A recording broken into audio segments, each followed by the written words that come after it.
Hi, this is meteorologist Ted Keller with today's Weather Geeks, and we got a lot to geek out about, not in terms of storms, but in terms of nice summer weather. If you are not a fan of humidity and hot temperatures, this is a forecast for you.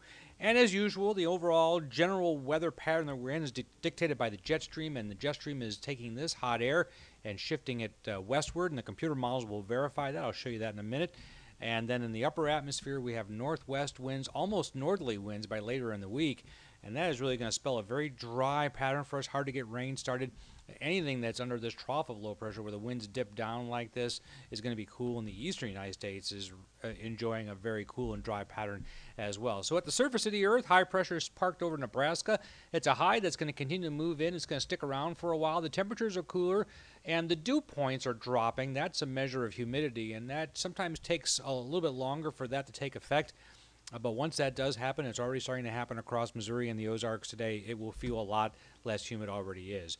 Here's one of the computer models forecast for Wednesday morning. Has that high parked right over Nebraska, or make that Kansas rather, moving from Nebraska. And so we are going to enjoy a very nice pattern of weather. All the precipitation is occurring out over western Kansas.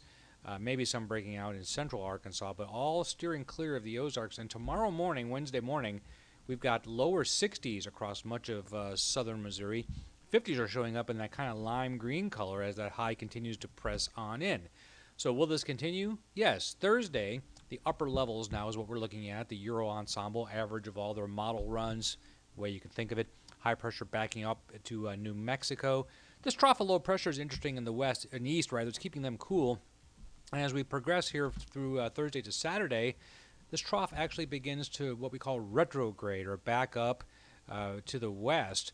Again, not atypical for summer at all. Very typical, as a matter of fact, for these little systems to get cut off.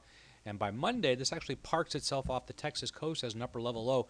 This is actually a benefit for the Ozarks because it really prevents deep humidity from flowing northward, keeps all the showers and thunderstorm chances near that low, keeps our temperatures reasonable, and with all that, keeping the humidity down as well. So it looks like a nice pattern here in the middle of August.